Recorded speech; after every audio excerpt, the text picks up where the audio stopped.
Can you hear me? Yeah, Yes. I can hear you. Yeah, so my dad just flipped the fucking breaker that powers the router.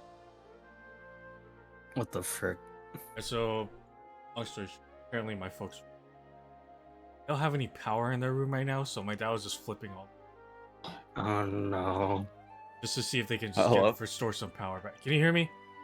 Yes. Okay, you were cutting out for a second. I thought you died again. Son of a fucking bitch, dude. Alright, anyway. Is the stream back up? I don't know. It says it's back up. I'm getting an ad, so I think we're good. Did E2 Deku and Burn Bread play that? They haven't played their match. No, they've been waiting on you. Much appreciated. I'm trying to get back in. Okay.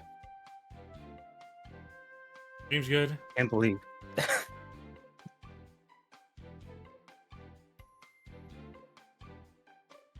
All you right. hear me? Yes, Hello? we can. Yeah, I can hear you. Yeah. Sorry, I was chewing. Sorry about the wait, folks. Technical issues over at the house of... Get ready.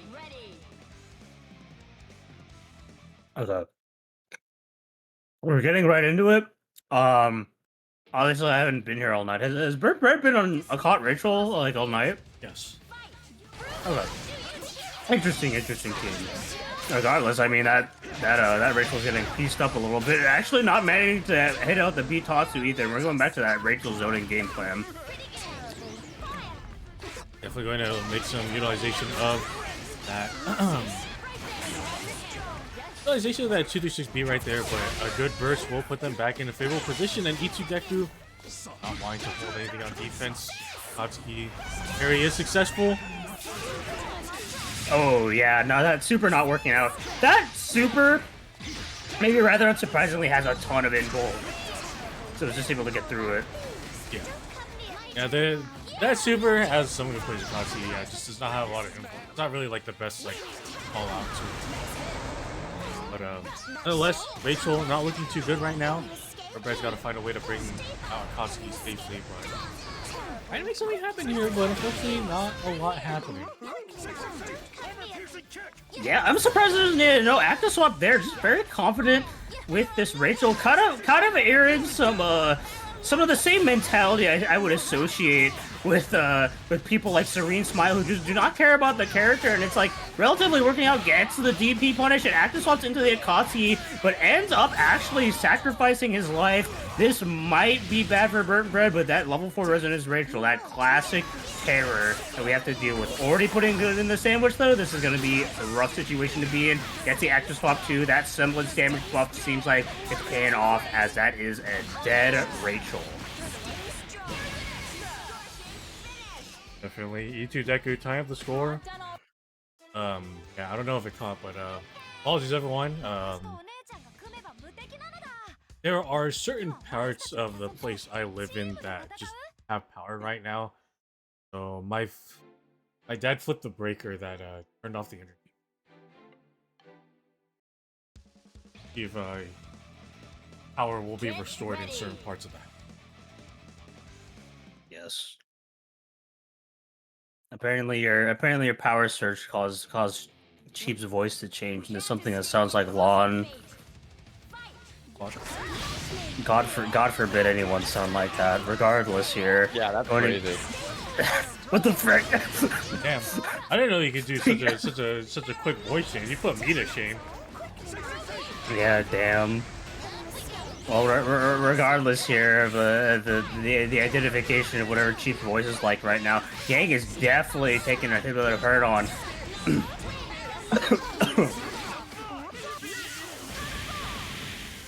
Eating while commentating is not a good idea, folks. Don't do it.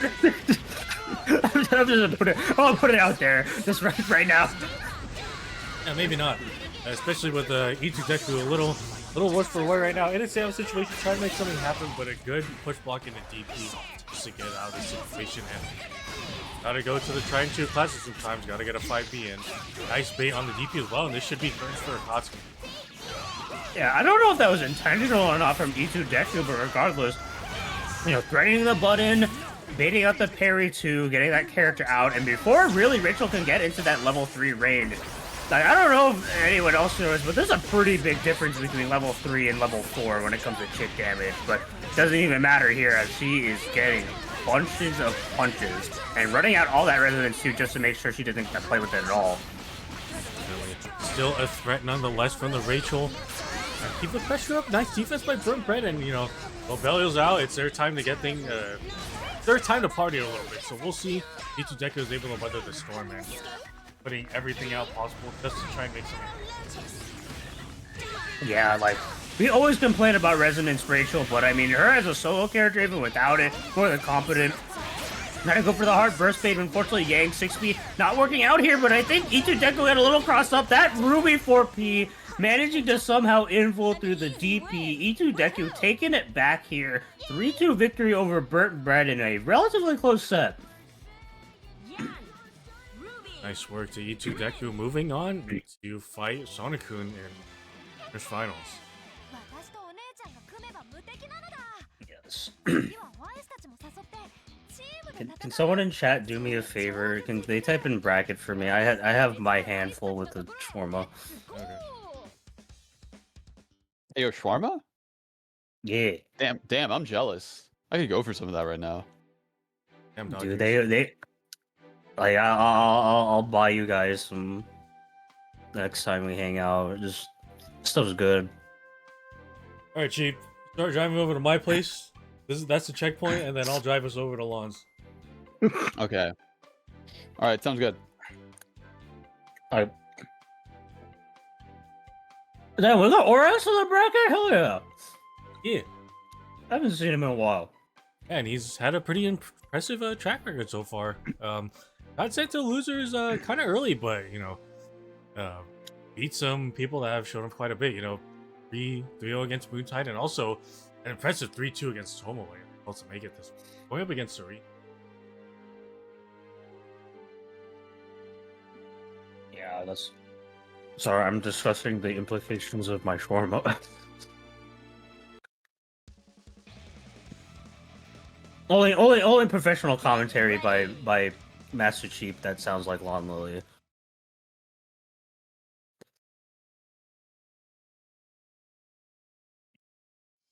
Okay. And anyways, Serene Smile versus Orax here. This is like, wow, or to start off, I was gonna say, like, I have seen these two play each other, and I know just from that round start, like, that hasn't left here. Yeah, definitely. And you know, that burst, I'm sure Orax is more than fine in terms of the character needs to Elizabeth is one taking the front. So has to play solo Elizabeth for a little bit, but slowly trying to make something happen here. But he's not putting on the pressure, but a good time to press, and that should be a dead wall scene actually. To make the cross combo, might not even need to spend the meter to do it too. A very impressive amount of damage coming out from Orax's team. However, you know, as we keep on saying, this is just a Rachel all night here. Classic DP assist setup coming out for Orax, but Rachel going a little too far. But that chip actually maybe going back to bite them a little bit, just dropping the Yang semblance. Actually got the throw bait too with the bottom Lily. This is a pretty, I would say, Serene Smile favorite game right now, actually. Yeah, definitely. Especially, unfortunately, that little belly actually, unfortunately, didn't allow her to get the throw bait, and this might kill. Yeah, it does. Yeah. That little bit of chip damage that put Yang into that semblance range did actually matter a lot there. And when it comes to like abusing chip damage in the game, you basically just want as much as possible. But with how Resonance does work in this game and how it does all red health, it can sometimes not always pay off. And you know, I think Yang is very much an extreme example of that, but just because you have a lot of chip in Resonance doesn't necessarily mean it'll add up to anything. And some very rare situations like that, it'll actually come back to haunt you. That what a round start! Just both of them jump. Orax in rare form. Let's see if Serene Smile can make something happen here. But Orax gets some pressure on the board. Weird DP interaction. But DP assist back and doesn't do it again. Do it again. Serene Smile has done nothing but press the DP button for the past, like, 20 in-game seconds. But once again, popping that Yang semblance can mean a lot here for Orax, but you're gonna have to force out play with solo Elizabeth. Kind of one of the main flaws of the team. If you are in such a bad situation, it can be difficult to be in a comfortable position to come back with, but just through the inherent nature of this team, that comeback factor is better than ever. But hey, this is only good if you can get out. Orax looking a little worse for wear in this corner here. Trying to make something happen here, but just the unfortunate 5A just getting hit with the lightning. A lot of things are just not working out, and oh god, it's party time with all these Georges. Ooh. Managed to block the most unseeable 5C I've ever not gotten to see in my entire life. Tried to go for some cheeky 5C neutral here. Yang armor actually coming out to be beneficial, but that DP should be taking her down here as Serene Smile taking the second game. A really nice back and forth between the two, you know. Orax, I know, Orax has shown to a couple brackets as of late, not as often as they did. Maybe which one? Good to see them back, and you know, just able to contend with some of the stronger players in this bracket tonight. We're sided between Orax and Street Smile 1-1, and no side really has a distinct advantage over them. Yeah. Can't escape from crossing fate. There's one thing I know about Serene Smile that very much sets him apart from all the other Rachel players. He doesn't care. He just does stuff. And when you fight against Yang, that's a gamble to say the least.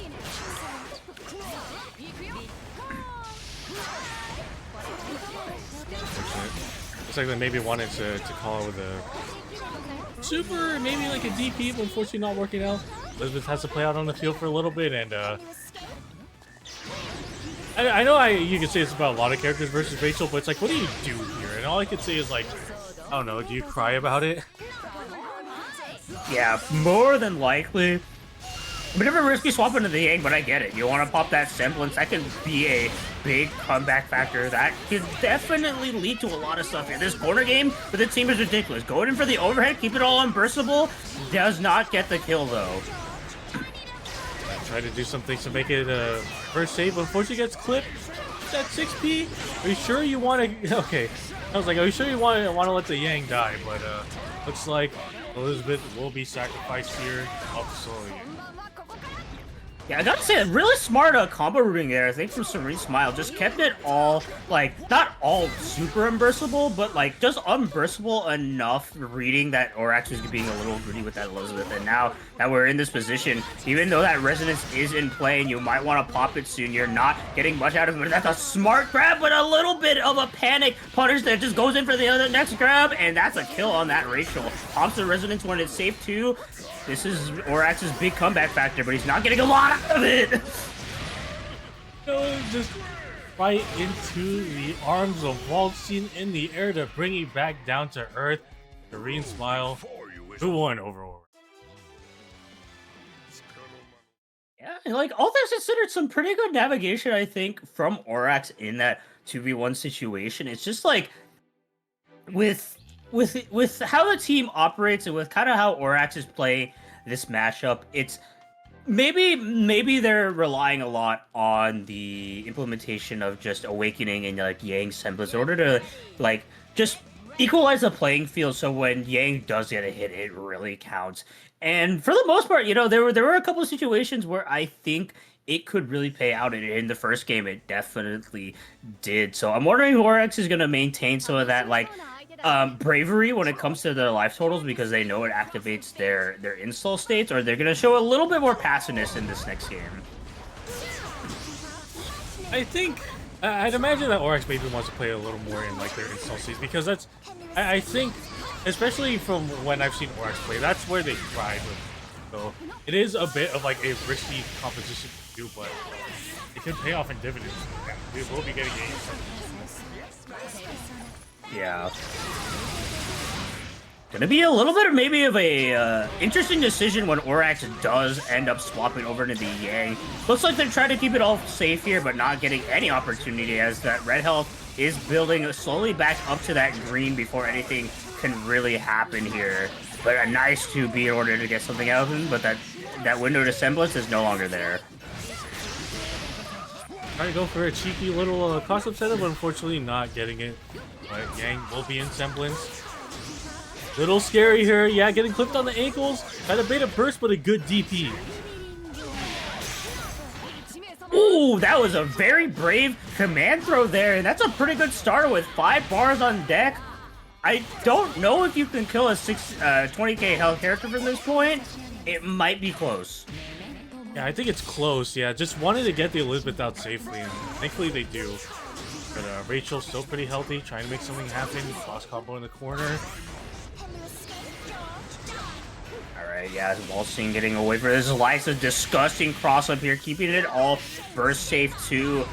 I think maybe with a... Nah, not from this point, there's no cross rate available, but baits out the DP, but Elizabeth DP, once again, always being unreliable. Oh no, falls straight into the George! I don't think Orax was thinking that was active enough, but 18k health, once again, out to play. No! Serene, come on now! I don't know if he put down the controller or was just waiting for Orax to press a button, but that seemed rude as hell. I'm gonna keep it real. I imagine that was a put down controller moment, and then just like Serene Smile tried to scramble for it and just like max 5C. Serene takes the set 3-1, but nonetheless, good stuff from Orax. You know, we don't see them as often as we do nowadays. Still making top 8 in a bracket like this, really good stuff to work. Indeed, indeed. So coming up next, we'll be having LeBron Uchiha versus.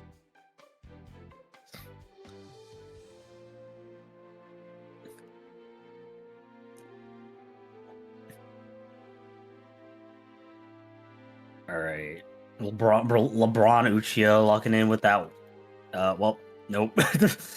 Oh, they're not fucking around anymore. Oh god, that isn't LeBron Uchiha or XX_goo_babies_XX. That's Yo Fave Scrub. That is Yo Fave fucking Scrub, dude. So, like, I don't know if you've seen that video, but I remember there is like some like European TV show where they had this kid on who was like an upper, like, was potentially about to become like a prodigy. But like the show host was like, you know, you could probably easily beat me in a chess match, and you know that's fine. But I have brought like multiple-time world champion, like European chess player, and then like someone made an edit where like some Dark Souls boss music just started playing as soon as the guy came in. And that's exactly how I felt when I saw LeBron Uchiha switch to Ragnar. All right, yeah, no messing around. Just like Ragnar Ruby. I get it. Neo Hilda versus Merlit. Like Merlit being a very much like I don't know if I can say upcoming because I think they've reached there. That we got top 8 at Evo. Like you're definitely going places here. So definitely showing some respect to the team. And you know, I think Merlit also is a player that likes to swap between teams. And I know they had this team locked in at the start, but I could definitely imagine that they, seeing the beast that is in front of them, maybe thinking they want to play this set with the strongest foot. Definitely, they definitely have to. They definitely have to lock in. This is a team where it's like, Yo Fave Scrub is on serious business. Alright, Ori though, dropping the combo, leaving the Neo out here. Yo Fave Storm has plenty of Neo experience, but still, those tricky cross-ups are always going to be panicked to get through and hits the meaty on the Hilda as well. Which a little drop, you know, has been playing. This stroke has been playing the Haku Wallstein a lot as of late. So maybe he needs a little bit of time to readjust back to the main squeeze. But see what's going on. Some good navigation by Yofei Scrub so far. Oh no. Yeah. Get ready. Puts in the sandwich there and brings back in the Ruby. Definitely between the two characters, wants to leverage them the most. Gets them with the East Coast allegations. Where are you from? Apparently was able to beat them. I don't think they're close enough to get a grab because I feel like you gotta be point blank for that to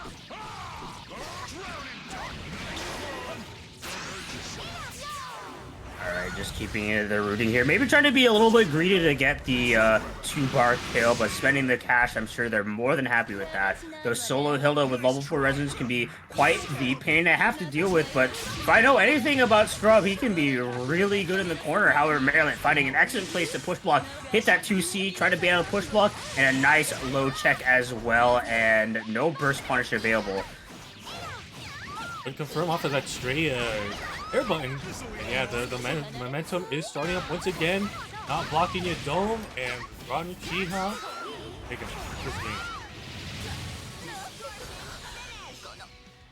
Yeah, you know, I could tell. You know, like maybe Scrub was trying to feel himself out with the team a little bit more, but like as soon as it really gets going, it's like one of the most unstoppable people in the game to really put a dent in his offense. But all things considered, I think Maryland was doing a very good job at that. Had some really good push block points and just abusing the fact that, you know, like Ruby and Ragnar, they have pretty long buttons, but they ain't Hilda. Yeah. Definitely, it's just I feel like one of the biggest ways to maybe just try and weather the storm is just either just keep this team at bay with Hilda, or just try and match the offense of this team with Neo. And neither of those are easy. Yeah. Something that's very important when it comes to the dynamic of this matchup, it is a damage race. Like Ruby, all things considered, low damage average, has some really good cash outs. Ragnar, he can definitely kill you off a couple of hits if you're really good here. Puts him in the sandwich too. No push block available. Hit him with the gauntlet dumbass too. This is some great start and great momentum with no burst available. Luckily, that DP of Hilda's able to just hit both characters, but just to snipe him downtown with the 6P working out. Oh, he goes unpunished though, thankfully, but back to a little bit of a neutral situation. Yes, and that nice happy birthday. If there's one thing you have to be careful about Scrub, out of all the players that I do know, he is on point in making sure that your assist does not get to play when it is available, and opting to go with the Neo here in order to make this solo 1v1 comeback. We know that this Neo can make some insane stuff happen, but from this point, you're gonna have to play out of your mind with her. And just the active switch. Hell's Fang and Dave Scrub up 2 games. Yeah, if there's one thing that I really like to mention is that when Brano Chiho got that stray hit on the Neo, he did notice that the 4P was coming, but just had the right sense of awareness to realize, oh, that thing's not going to come out in time. I'm going to be able to punch and get a happy. There's some really good awareness just to ultimately seal that game. Get ready.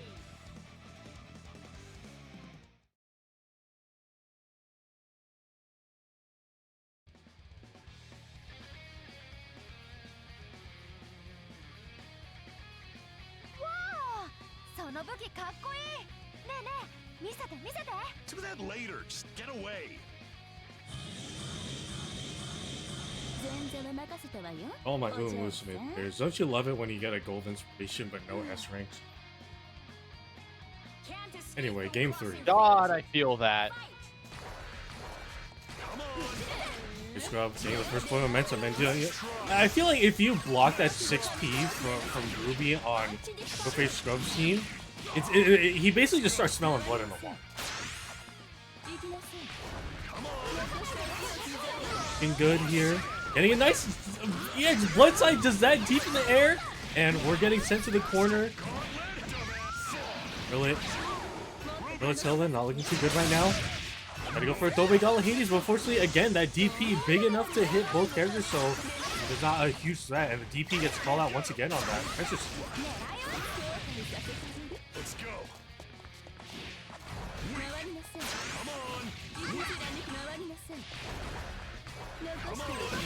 Good here. Merlit looking comparatively better for the last couple of games. Life totals are about even, but still a little bit of a point of contention, a struggle. Let's go. Back to switch available to them, but backdash gets caught by that 5P, and not going to kill this quite yet, but definitely a little bit of a spooky situation to be in. Push block. Okay. Only gets caught, but Ragna lives to see another day, and definitely an exchange a bit in Merlit's favor there. But still, nonetheless, not looking too good. It goes down like that as well. Hi, I'm back. Welcome back. Ultra Solo Ruby. Nice catch. Yeah, just gets caught on the air here a little quicker on the draw, and Merlit should be able to take down. And not if you do that super. Yeah.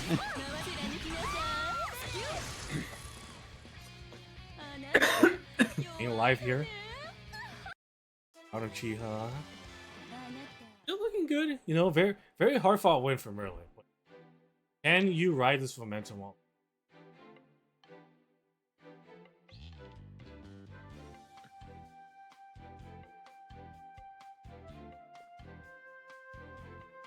Okay, I'm here, just in time. Dude, you're like game crash or something? No, my internet went down. Can relate.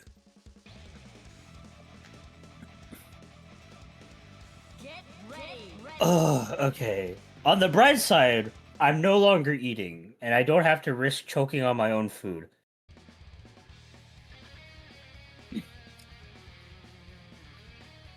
What's the score right now? Is it 2-1? 2-1 in no fish. Gotcha. Later. Just get away. Alright, I'm back, I'm here. I have food in my system, I'm ready to like actually commentate. Let's... Alright. Starting off with that classic boot round start here. Just respecting the Hilda pressure from afar, waiting out the CC for the most part, but runs straight back into that Hilda 5B. One of the most annoying things to deal with, and gets the low check as well. Try to bait out the burst though. Getting that raw grab. Good point of momentum for LeBron Uchiha here. Putting Merlin in the corner here. They're gonna probably get a some pretty egregious picks so far. Yeah, just again, being put in the corner. Unfortunately, you know, Actimus doesn't work out, and Hilda has a good enough hitbox on incoming to just avoid that. Oh, Gets the empty jump low as well here. A little bit of a grab set up here, but managed to punish that 5A. This grab starting back up with this momentum, but once again, Merlitz has been having some pretty nicely placed push blocks, but chases down that Hilda, making sure she can't do anything, and gets a lot of life back to that Ragna too. Are they able to convert off it? No, not quite. a little too far for that to connect, but unfortunately didn't believe, but just gets sniped by that 6P. Maybe try to up back right there. All up to Solo Neo once again. Definitely doable, but it's just, again, the caliber player up against, they're not going to make it easy. I try to go for a little bit of a tick throw setup, but once again, the good old come out to play once more. Imagine that this is... Yeah, they're going to attempt to go for a little bit of a kill here. I think with the enhanced DHC, that should be, yeah, Neo going to be going down with that Yo phase scrub. Looking like they're going to take this set 3-1 over Merlin. Excellent work. LeBron Uchiha living to see another day. Unfortunately, Merlin will be going down here, but did make top 8, so we'll be on the board going up against Riaz. We're moving on into losers quarters. We'll be seeing Burn Bad versus Serene Smile. Get to see a Rachel. Well, I hope everyone in the audience has proper ear coverings for this.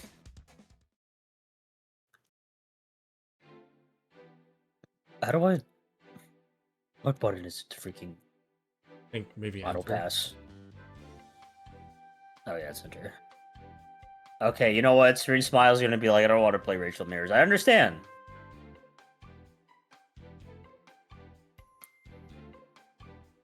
Same here. I'll be honest with you.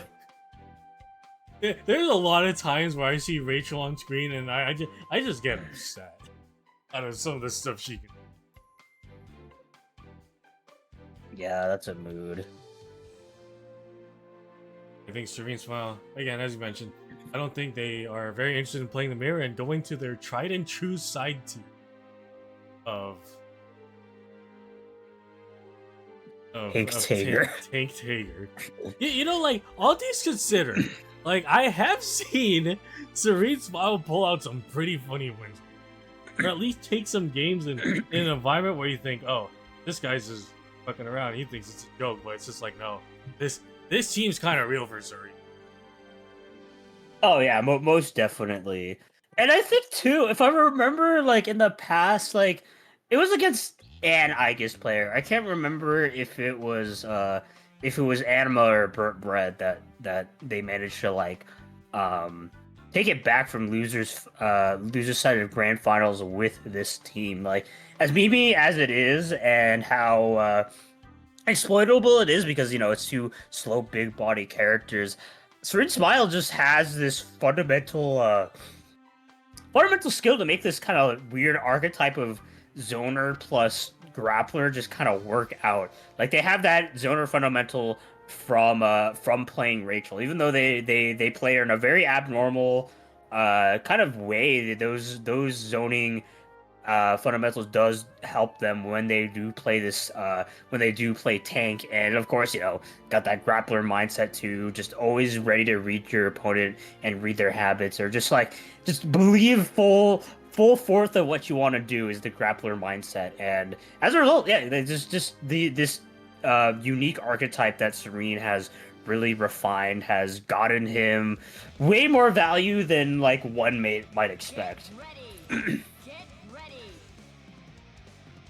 Yeah, definitely. So, see how this all accumulates here. Yeah, just Serene Smile. I think they're more than satisfied with achieving top 8, and now they're just going to see how much they can play mess around and play with the team. Yeah, already zoning out the Akatsuki here, and managed to get a little bit of a good combo, but try to go for the side swap group. Tank not allowing for it. I believe since I actually don't know, because I know Akatsuki is like -2 off 8. So if like Tank and Tater can really contest that properly. Yeah, I'm not entirely sure, and I know the thing is with at least Akatsuki, if he delayed and have it at a certain distance, he actually R+. So it's even more of a weird place. Yeah, most definitely. But Burt Bread, like I like, playing a zoner team comp is always going to be rough for double big bodies, but once you get close, like this Rachel had to do here, that does leave you open for a lot of Taker's command grab. And some of that life total does not look necessarily as good as it once did. Oh my god, the Rachel is dead off his head. Actually, as I mentioned before, this is not like a joke team by any means for Serene Smile. So, like, with that in mind, it's just like, you gotta be careful, because this will happen to you. Yeah. Oh my god, that was active enough. Waking up with the super there, managed to hit the Blitz tank. Thankfully not happy birthday, so Tager is going to be relatively fine, but everyone on screen is really low. An excellent conversion, but not quite a kill here. Believe full forth on that punish, but they're not able to get the punish on that laser.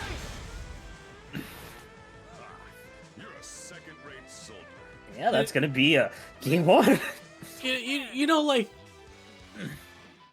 most of the time, if the average player, I'd imagine they're probably thinking that, oh, I really just lost to a tank. But like, if I'm going to be completely honest with you, I don't think you should be as phased, as you mentioned, with how like Serene basically has carried over onto this team. It's just that like Serene has actually done a really good job at refining their craft with this team and making it. Yeah, and I think like especially with against a grappler team comp like this, Rachel has a weirdly distinct disadvantage compared to most zoners because she has to get close for her game plan, and like as we saw there, the closer you get to this team, it has range capability as all points, but this nice little punish here and the fuzzy overhead too going to be allowing Burnt Bread once more to like start some pressure and does not have to worry too much about get beat. We burst in, but Dredge Needle got right above that laser's hitbox and that screen. We're making something happen, but unfortunately, yeah, the offense looking a little worse for wear. Oh my god! The most insane 4P I've ever seen from Tager in my entire life. Burnt Bread doesn't have a lot of resources available. The anti-air command grab beats the DP. I don't know what he's doing. What is he overhead? He's the bunker. No! Burnt Bread, please! No,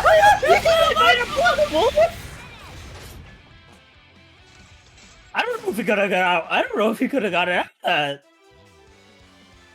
I think that hit the exact frame he got out of resonance. I don't know if he could have possibly got it out of that. Oh my! I mean, this is a perfect example. Like you pull up with Tank Taker, it's like I'm gonna pull this team. I'm fine. And then like Serene just like, oh cool. I see your game plan. I see your fit. Have you heard of my unblockables? Have you heard of my command grab? Do you think I care about your game plan? And he's 2-0 right now. This is up to Burnt Bread right now to make something happen. Yeah, definitely they're making something happen here, but I think especially with the reflector, you know, the tank DP, makes things a little awkward to just try and navigate around. It's just like, oh no, not again! Okay. Yeah, really just like has a good eye for when Burnt Bread is just throwing out stuff with the Rachel here, just placing nice armor, DPing at the right situations, has been all like serene smile just every single time they try to go in, and they just like they're ready to just go out, but manage to get the counter hit. A Tatsu starter, able to get the combo as well too, safe jump, and no punish on the DP though. He's just walking. That's one of the most terrifying things you can have in BBTAG, where just a Tager's confidently walking up on you like that. Oh my god, DP, that might be though. dead. Oh no! No, that doesn't OTG. No, what's going on? I was expecting Commando. Unblockable setup.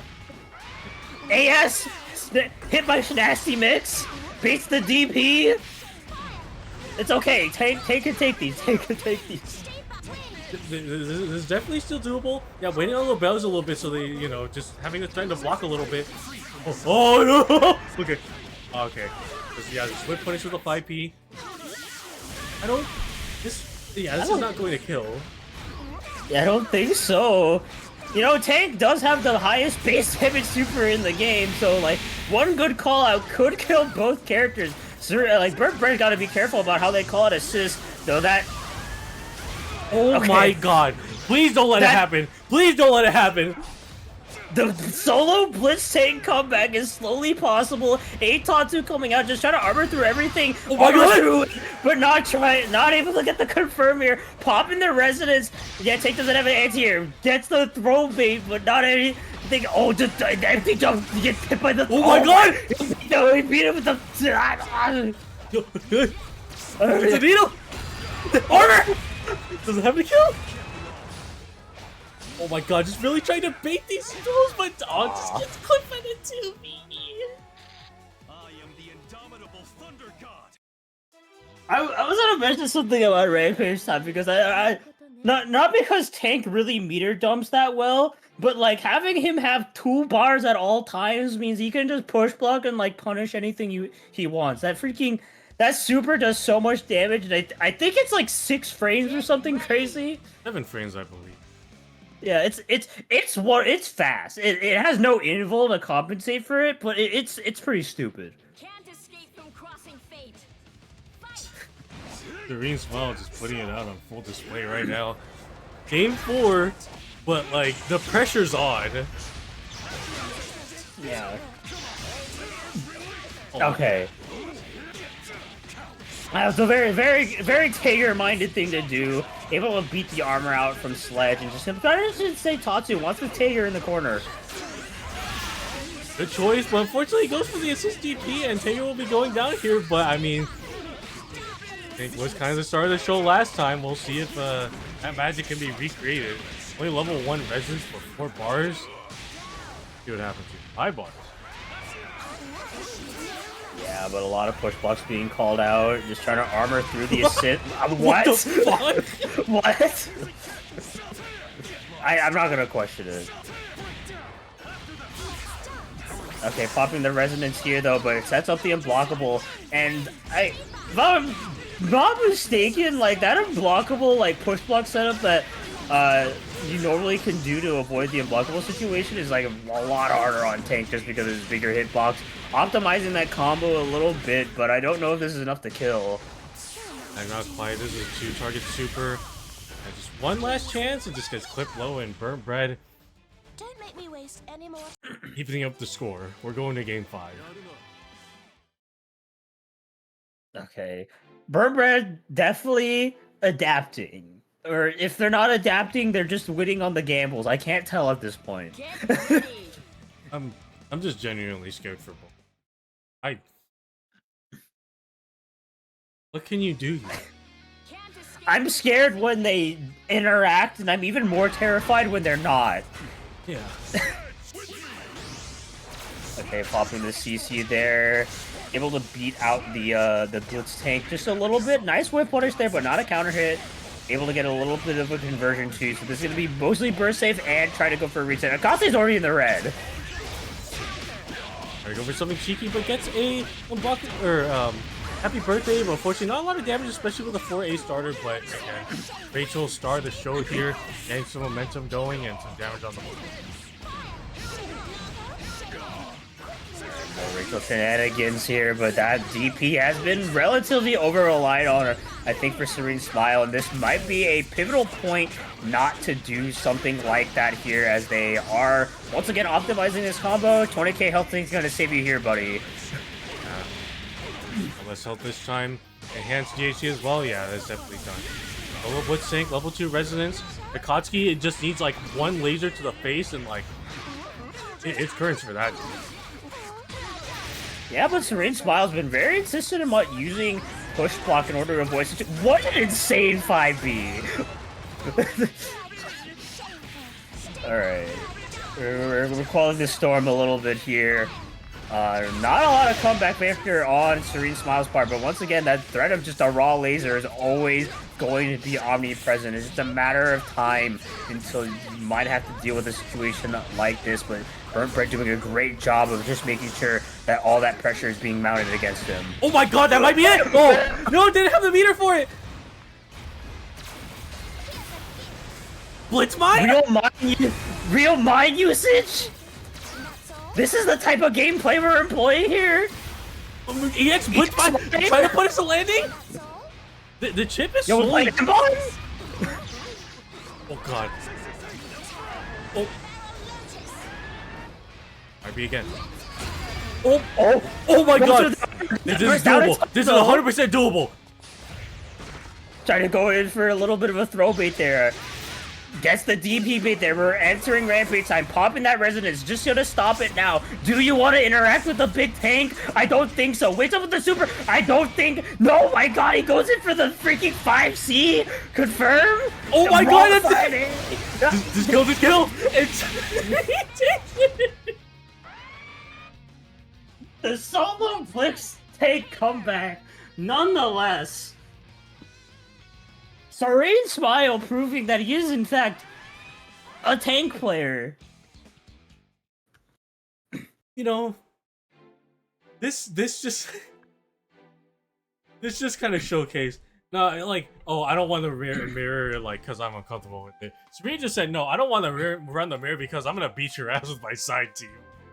Oh my god. Oh. God. Serene smile. Moving on to loser semis where they will be fighting the winner between Ryazo and LeBron Uchiha. Oh my god.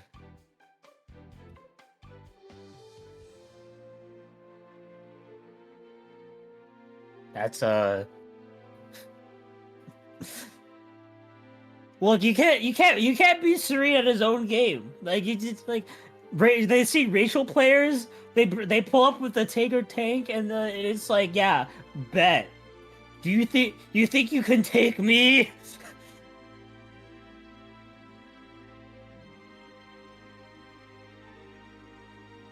Well, absolutely insane, insane performance there from Serene Smile. But yeah, Yo-Face Scrub and LeBron Uchiha still locked in with the Ragnar Ruby here, going up against Ryazo. Ryazo, well known for their 9 Yumi team comps, have done extremely well on the offline scene with that team, and they're currently locked in with it right now. So I'm very curious if they're gonna pull up with it, because yeah, Yo-Face Scrub, no stranger to fighting that team composition, already knows what to do. Fortunately, like, you know, Ragnar Ruby isn't necessarily like the best into 9, but like, hey, it'll probably be better into Makoto, I'll tell you that. Definitely, and LeBron Uchiha making the... Honestly, I think it's a sensible Carmine Hawker. Historically, I believe Scrub, like, I mean, you know, with the amount of tenure that Scrub has with Ragnar Ruby, able to do it, but I feel like this is just a lot more of a comfortable. And Ryazo going with the formerly main team, Makoto Yumi. Yeah, I haven't seen them play Makoto in a while, and like Makoto, a very like relatively underrepresented character, has a lot of general flaws when it comes to her general game style, but I've always been a firm believer in her offensive potential. I mean, you have a good enabler like Yumi, she can really shine, especially when you practice the team a lot like Ryazo, but we'll see if they're able to like get something here against this Carmine Haku. Definitely also been a while since we've seen Ryazo on this Carmine Haku as well. Or I mean, Scrub on this Carmine Haku as well, but looks like they haven't skipped a beat one bit. Pressure going, and yeah, just slowly just trying to chip away at the health bar, and gets a nice opening with a counter hit. Yeah, that's gonna be a good amount of health back to, and gets the throw, but able to just chase him down. A raw JC though coming out, allowing the Makoto to come right out and do a relatively burst safe combo, and the 5B air and will actually not really pay off. But still, Akabin just going to be trying to play around in neutral, finding an opportunity to really just snipe out this Makoto. And there it is. Opportunity to do so, and a nice time to burst in. Trying to get some damage on the board with that. Not looking too good for that solo Yumi, especially just a reset with a bonker, and that should be that. Yeah. Brings back in the Haku. Recognizes that Carmine's a little bit of a low health here. Makoto very much suffers, I think, in the 2v1 game, especially with characters with long buttons like Carmine and Hakuman, and like this should definitely be Curtains here. Doesn't even do anything fancy. Keep it simple with the Tiger poster and Uchiha.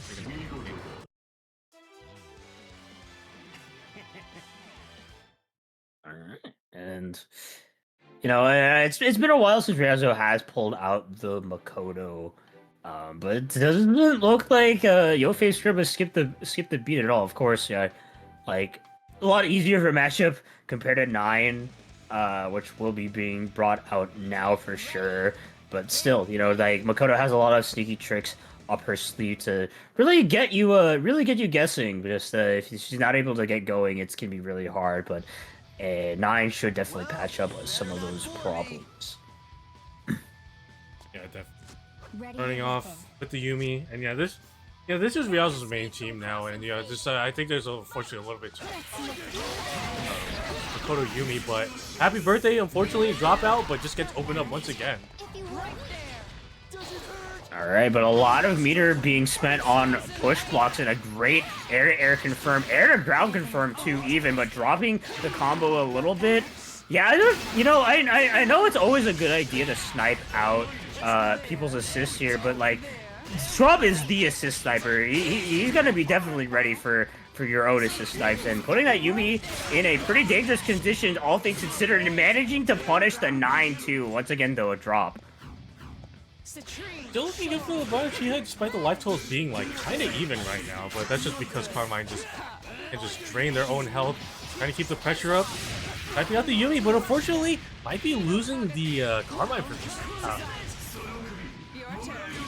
Solo Haku, though, that Yumi about what she does in this situation. Ryazo gonna be a little more passive, I can imagine, with doing stuff, but a nice Yanagi going from full screen to able to snipe out the 9, and no, that is not a burst save. She can cancel that at any time, and there we go. Solo situation here, but DP's out of that scenario. Definitely still doable for Ryazo here, but you know, her Astro is in place, so this is something that they can pepper in and kind of suggest. So we'll see what Ryazo does with it. Just decides to dump out the meter and just try and go for like a more stable way of just trying to.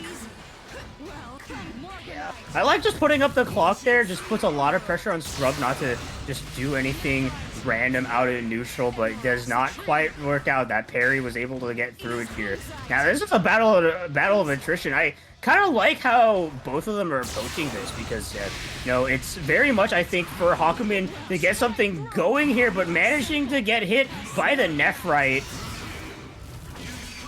and gets out of that situation. Doesn't want to deal with any unblockable setups. It's just very brave here, but does it at the wrong time, and that is another Nephrite going to be punishing that Haku. I believe they probably wanted to go for like a DP right there, but unfortunately it didn't work out. But the Yuki Kaze puts it in a good position, and just the TK.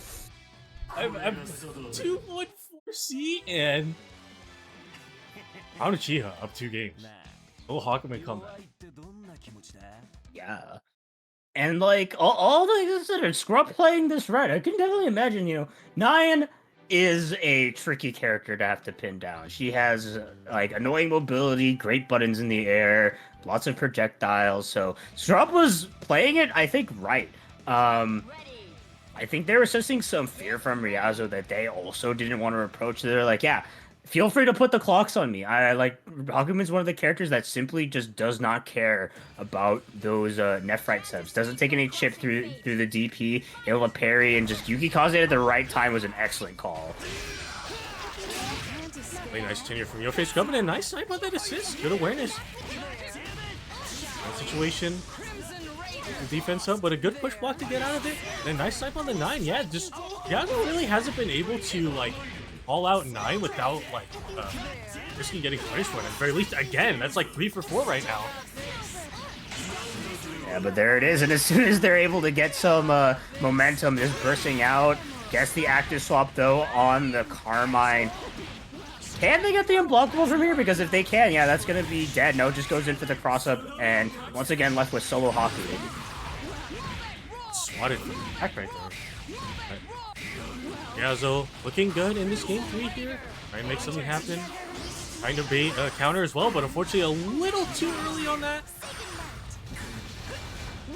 Defense up, but it's still looking pretty good for LeBron and Shiha. Yeah, just a bunch of like plush flames there, just trying to find something, able to get the punish, but waits up with the super. That might be a little bit of a pivotal mistake, but no, not quite yet. Nice whiff punish there. Hakumen going in a little bit of a right direction, but managing to get the throw bait. That should be it here, I think, for Hakumen. Yeah. Getting the combo as much as possible. Actually? Oh, yeah. Definitely. Okay. A little worried on the confirm there, but Ryazo nonetheless takes it. Showing some more signs of life and getting a little more comfortable on this team. Yeah, and it's like really just a matter of Scrub lost Carmine relatively early in both times, and we just saw the amount of work you have to put into this team. Like, I think out of the characters that Scrub would like to lose, I would definitely be on the table, but just in terms of how things have been just the things that have been playing out, it's just been they've been forced to play with the harder solo character. And, you know, we saw they can most certainly do it, but I think just having access to all that chip damage from Carmine is going to be a huge benefactor in this game. Definitely. We'll see what they can do, but just a straight A into the JC works out. Unfortunately, push on the burst and just beats him to the punch on the 5B exchange there, and Ranachia getting sent to the corner. Yeah, not gonna bother with any blockable setups here. Just trying to set up all the plus frames, whatever, and trying to keep this Hakumen in the corner as best as they possibly can. But they beat out the burst. They lead into another situation where we have to guess, and the active DP from Carmine actually works out, not allowing him to deal the instant overhead. But unfortunately, Ranachia getting pieced up again. Off the solo Hakumen for a little bit, but just again getting back into the corner. Yeah, this has not been anything here. Goes in for the unblockable too. And, you know, the situation I was talking about, Carmine coming in here, but coming in at such low health total, gets the instant overhead too. This is going to be a kill here as, yeah, Ryazu definitely has been adapting. For the 2-2 going to game 5 here in losers quarter. So, you know, both of these players definitely one of those matches where there's definitely could be a grand finals on it. Now, just seeing the Get ready. just seeing the caliber of players tonight, you know, this is only. Yeah, it's kind of insane to think about, but like we're skipping right through it here. Let's hope that there is something. I don't know, that was a start. Not working out too much right now. He's through the 6P. A little too far for that to connect, but unfortunately, trying to get some pressure going. But Archia trying to make something happen here. Later on, Ryazu's in to try and push block to get out of something, but fighting their way out. Oh.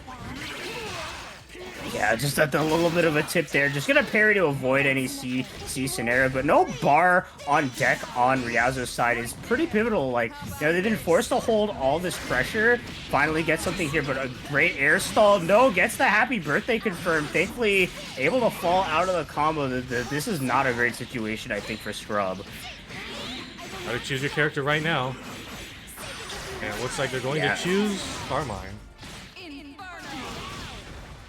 Just keep the combo pretty basic here. Level 3 Resonance, a lot of potential chip on deck in a cross-up situation here. Gonna force out a pop on the Resonance, probably, yeah, so not gonna even bother to go for the unblockable. Actually, I'm kind of curious, is it gonna be like some type of restand setup here, maybe, or are they just trying to... Yeah. Well, it set up a cross-up. For Cheeky unblockable, and Ryazu takes a 3-2 over LeBron and Cheeky.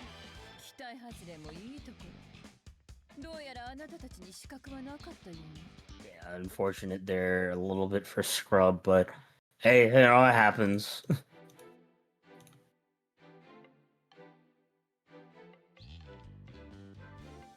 Moving on, Ryazu will be fighting Serene Smile, but I believe we've hit loser semis. We'll be back up in the winners finals. We'll be having each Deku. Yeah, that's you know, they're gonna be a pretty exciting but not unknown winners finals to be shown here at WNF. Very much Deku and Sony being some of the most consistent contenders, I think, ever since Sony like started joining. I feel like to Deku, and Sony probably like joining like almost every WNF they possibly could. Very much like it's more weird for me to see not see them in a bracket than to see them for sure.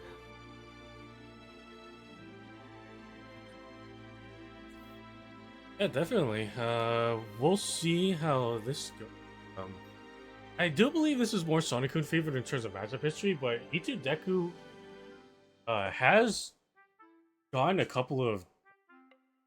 I believe they have historically gotten a bracket win against Sonic-kun in the past, so we'll see if they can make that magic happen.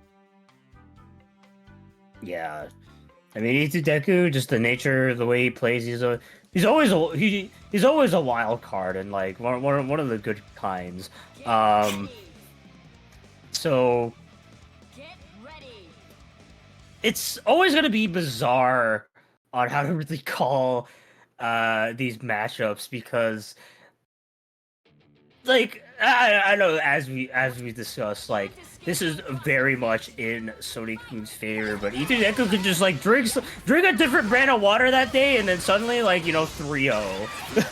Yeah, definitely. Getting clipped on the legs there, not ready for it, especially with how egregious homing mix can be, and Sonic-kun getting the first point of momentum, and the vortex starts. Yeah, keeping that combo a little bit short here, but not keeping it all a safe jump. Breaks up with the super, that might be a dead game, but thankfully Ruby able to just body block for her sister a little bit there, but this is dangerous. Right there, unfortunately, losing the gang. Off the solo Ruby. Level 2 Reds is not the most ideal situation, but getting some damage on the board, and the S's are hurting it a little bit now. Yeah, honestly, despite the fact that, like, I definitely thought Sonic-kun was winning, look at the life totals, it's like, it's a lot closer than I would have thought. Yeah, definitely.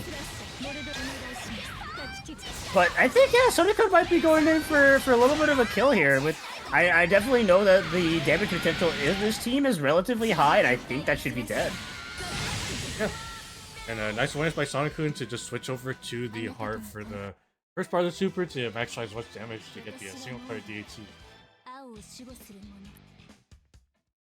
Let's see, yes, and I mean, if that's gonna dictate the dynamic of this matchup, then like Yitu Deku is definitely going to have a hard hill to climb up for sure. But the Yang Ruby is like pretty much a constant. I know they've been messing around with other teams, but they can never strike gold like they did with this. So it's do or die with the adaptations, I think, with this team comp. And I just think like too, it's just Heart's a bum-ass character to fight. It's gonna be hard no matter how much you know the matchup. Yeah, definitely. So, I think in terms of just like the, I'm a firm believer in just being like favoring comfortability over a favorable matchup. You know, I don't think Heart has a lot of like outright like losing matchups. She may struggle in a couple, but there's still enough of this. That character can just commit so many more times just to that. So it's, as you mentioned, I think it's just a point of just gotta humble. Yeah. Going for a nice 9k combo here, able to almost get a kill there, I think, on the Ruby if I was able to continue that combo, but brings in the Yang, needs to heal a little bit in the back here, trying to maintain all this pressure, but Heart, the power of love, does not care about your anti-airs. The defense up, but again, reads another burst, and that should be the end of Ruby. With the solo Yang, another level 2 resin situation, but Sandwich gets clipped low on the homing, and 2 games, quick succession. My ass is definitely delayed. He said, like, got hit by a low, like, 3 seconds later. He's like, oh, there's the low. I wonder what you were talking about. God. I might need to I think I might need to restart the game. There's always like some type of PC tag like hoery that happens whenever you accidentally whenever you like forcefully get disconnected for some reason. So yeah. Well, Ruby, Yeah, they get a nice reset going. Just refresh the good old browser. Make sure the Chrome tabs are closed. You know, the business. Yeah. Game 3, Sonic-kun, Ichu Deku. If Ichu Deku can make something happen, but Sonic-kun, just again, the offense is just really impressive so far, and Ichu Deku getting the first point of momentum in this game 3. Oh no, dropping the combo, but SCP sucks. It's okay. SCP still sucks and it can't reach that far. I think I've never really seen Ichu Deku drop this combo, at least on accident here, as it's looking like that is a dead S. Just enough. All of the solo Heart, definitely, as I mentioned before, you know, Sonic-kun's S can put a lot of work, but Heart is definitely just like, overall, can be seen as a bigger threat here just because of how egregious this character can be. We'll see if Sonic-kun can make the solo comeback, but Ichi's making a strong point on just not letting Sonic-kun play. Yeah, that should run out the residence. I imagine there's gonna be some type of assist call. Yeah, just wants to hang out, but that's okay. I think that was like, for me, it was like either a 50-50 between a reset or something crazy happening. But something crazy may happen here. Just with that double hitting there, and managing to get a little bit of a reset too. This comeback is solely looking like something that could come into fruition, so we'll see what happens. If he comes out, I guess we just put it. Oh god. Okay. Oh, Ruby! Now here's the bonker once again. I was ready to make the comment of like, you know, Itsudeku's looking like he's gonna take a dominant game there, but like it was well hard. It was definitely hard fought. Definitely, and we're seeing again, you know, Itsudeku isn't completely a fish out of water. There are situations where he can, you know, navigate around these, navigate pretty well around these situations. And again, you know, Itsudeku is a very momentum-based player, where if you give them one opening or one knockdown, they can just take it the entire way. Yeah, that's kind of just been the history of just Yang Ruby players. This, you know, it's kind of funny because like maybe like it's not necessarily a team that's the only game plan you can really go for, but it just fits the players' like general archetype of what they want to do. And I'm not gonna judge you for finding something that works here. Definitely, and honestly, it's probably the only thing you can do in situations like this. Just how variable the Sonic-kun could be on this team. It's called out there. Itsudeku looking pretty good now. Yeah, that S once again almost dead. Goes in for a cheeky setup there, but it wasn't all safe, and forcing out a burst here. Bringing the heart, but like at what cost? Open arm. Oh, reads a burst again, and again, I know I mentioned that Itsudeku is a very momentum-heavy character, but Sonic-kun could just put you in a vortex. 9.2k off of that, and it's not looking good. Yeah, they're gonna be choosing the Yang, and suddenly the Itudeku's position is now going to be Sonic-kun's here, as they're able to maintain just all this momentum. Not going to be getting any success there, though, on that mix, but a nice conversion. But no full kill. Cute little alley-oop there, but still just Sonic-kun able to just steal the momentum. Itsudeku stole and trying to make something happen here, and the throw will be the end of getting all the Solar Rupee, but you're in a sandwich situation. And it's just a low, probably the most unexpected thing for Sonic-kun to have to do, just a low. Not even a cross-up, nothing like that. The power of love going to be taking out Itsudeku 3-1, but a very hard-fought set despite that.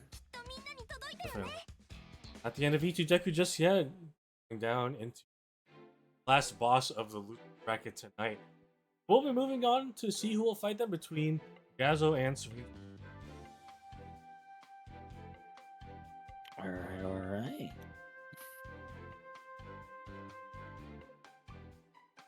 Yes, Smile versus Ryazo. I've definitely seen this matchup play out before. It's just like, I feel like it's one of the rarer things for me to see at a WNF, as odd as that sounds. I know it's happened a couple times in the past. It's just that it's not that much of a common occurrence. Both Serene Smile and Itsudeku haven't really, or not Itsudeku. Serene Smile and Ryazo haven't really shown up that often. Yeah. You know, like, I once again, it's really hard for me to like call out any Serene Smile match. If I have any ambiguity on like how a matchup will go and one of the players is Serene Smile, I just say, I don't know, it's a 50-50. It all depends on whether or not Serene decides like their combos are real or not.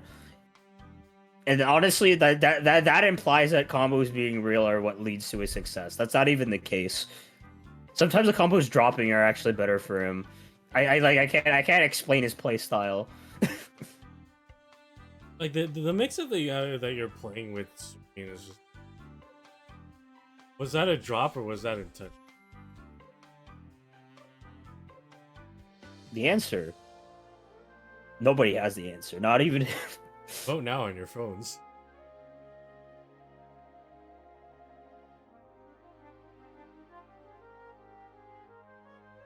All right, they're gonna be the Razzler's gonna be going over to Igus Tadachi. I know this is definitely one of their side teams they like to play.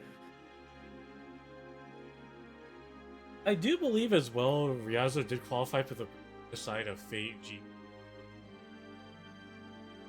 This is a team that they're most likely going to stick with, and we'll see how they.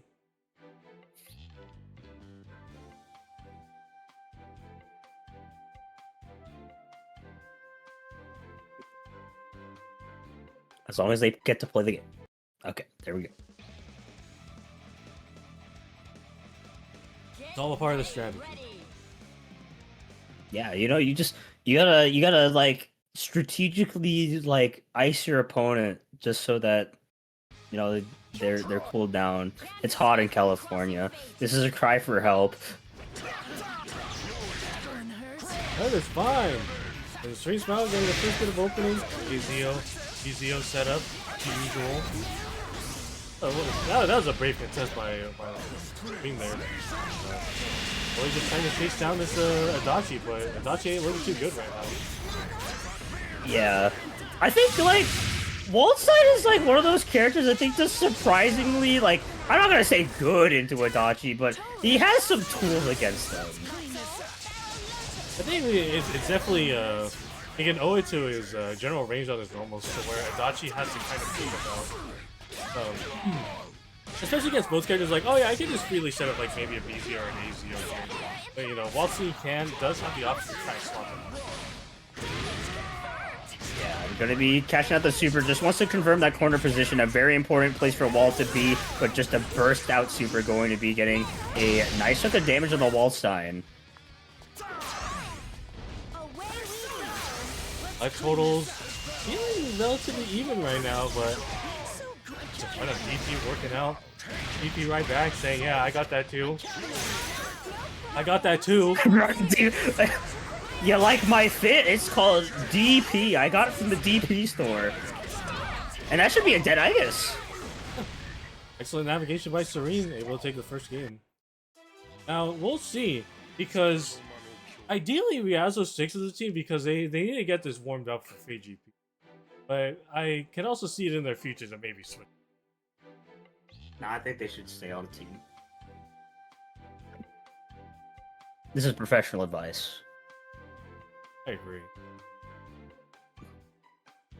I mean, it's got a robot on it. How could it be bad? Robots are the future. And apparently also women are in the future. I'm scared. No longer playing a technically AI-generated team. I'll just go. I don't know.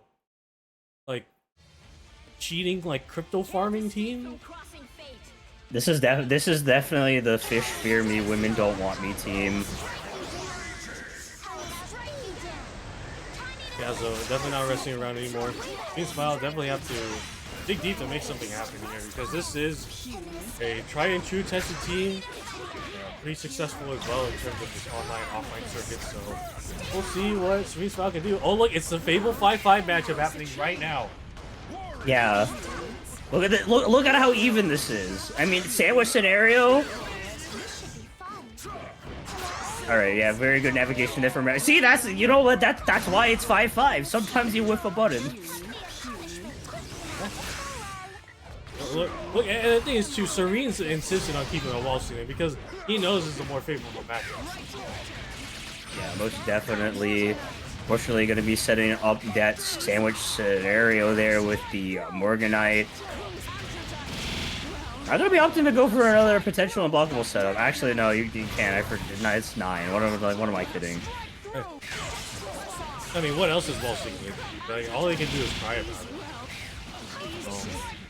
I mean, you could technically bust out Super if you wanted to. Well, the wake up Super actually stayed because the lightning just persisted, but Ooh, I really like that decision there from Serene Smile. Knew that the potential there maybe for a safe DHC setup and just really wanted to make sure that 9 died.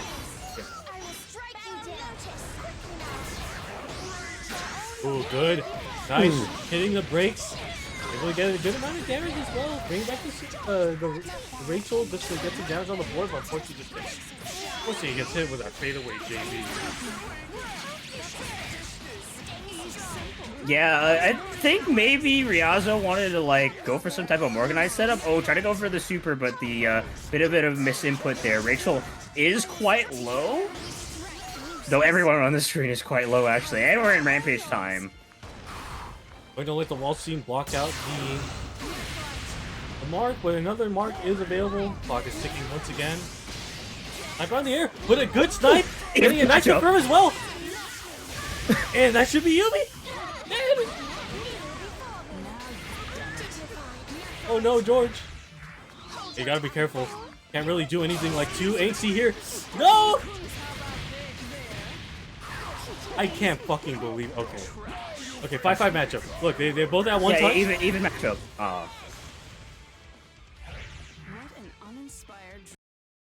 And you know, 1-1. It's so hard to call matches. Yeah.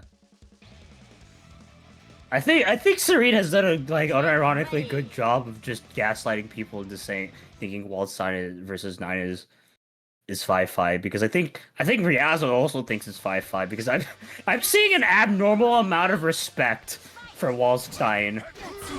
It's like, yeah, definitely. Look, as I mentioned before, I will do a little bit of shameless advertising real quick, but WNF lore stream will happen, so I will explain what the hell that means. Anyway, game 3, Riazo Serene Smile. yeah, see, it's so 5-5 that the assists even miss. Do it again. Oh god, Obelli didn't save this time. So trying to catch out as much damage as possible with the super as well. 7.3k for a 3 meter. Yeah, we're moving along quite nice.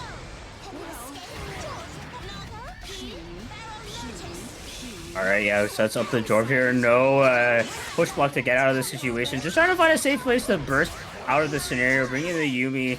Like, it's weird to call what's going on right now because it's just a slow pace. Just that we're hitting DPs. Definitely. Really just trying to advance her way in. Walshin gets out with a raw edge switch in the face. Just able to play it safe here, but Yumi getting piece up, 9 getting put back in. That might be a dead 9. No, not quite yet. Oh my god! I like, where do you go? How do you block? Where do you go to block that? You block it at the 50-cent store. This did not come in.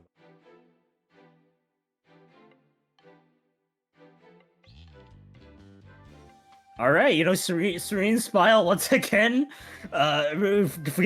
getting footage for the 9 players who mauled on their screen about this being an even matchup. Get ready. I can't believe how well this is going. Yeah. Serene Smile, I mean, just showcasing the tenure of their team. You know, just staying loyal to the team and the game that they. Or to the team that they like, or just really like pays off in dividends, especially happening as we see right now. Yeah, smash ball going off into the distance here, trying to swap over into the wall set and make something happen. I can't even say insane 5C at this point. That's normal Serene Smile coded 5C. Yeah. Unfortunately, a moment to cry about it, and Walshin getting pieced up in the corner. Just going to try to catch as much as damage as possible. I don't think I'm going to kill this quite yet, but it's going pretty close. Not quite. Been crossed up, but just the cheeky little teleport. Simple on it, and all up to full range. Yeah.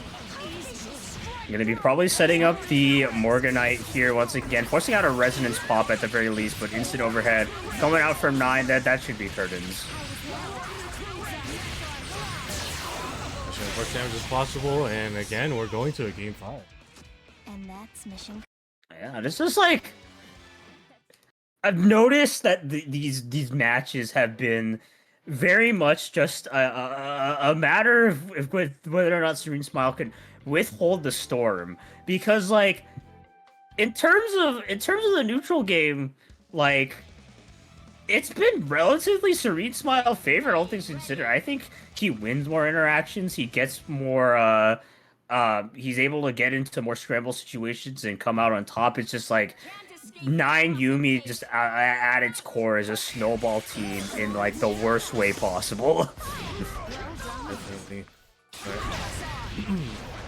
Green Smile, try and make something happen here. The big meaty plus make something happen, but the little bellies are quite a nice equalizer, but a nice fadeaway into the Jordan. Aw, it's a little too far. I mean, that might be a good thing, actually, because now George is just out in front, has to respect it for a little bit, and lands straight into it, too, but unfortunately, Serene Smile getting hit by a little bit of it. Wald's at a little bit of a low situation, too. This is hard, but manages to get out with the burst. Well, too far for that to connect, and the JB doesn't connect either, but too far for it, but unfortunately, Green Smile gets clipped, and unfortunately, it looks like another unblockable situation on our hands. Ow my. It's out the burst here. I mean, that might not entirely be a bad thing, I don't think, for Serene Smile, to be honest. Might not kill here, actually. Oh, yeah. Hey, the last hit dropped out, unfortunately, but teleports out of the lightning. So with the instant overhead, all for solo Rachel. Level 4 resonance still definitely doable, but just put in another situation. Ooh, not able to bait out that DP though. Brings in the Yumi. This is a relatively tame resonance, all things considered, but a nice fadeaway. Actually gets hit, which is once again not necessarily the most ideal thing in the world. Which is getting sniped, and that's curtain. Being punished later. Just like, you know, I think that's definitely a testament to just Serene Smile resolve, being able to play through that matchup.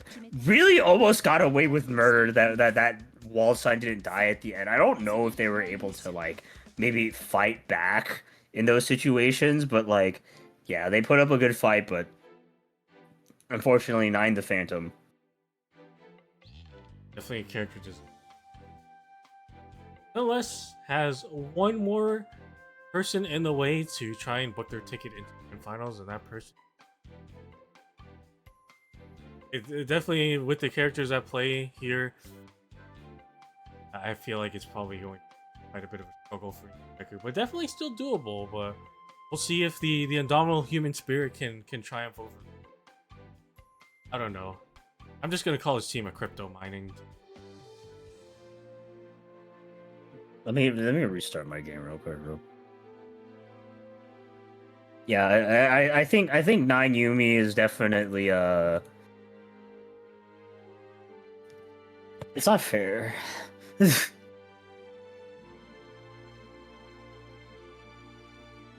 There's a choice in this game of BlazBlue.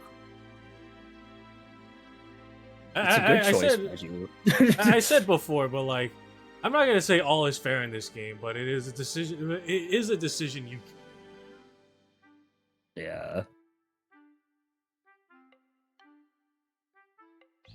I'm seeing Blake Yuzu.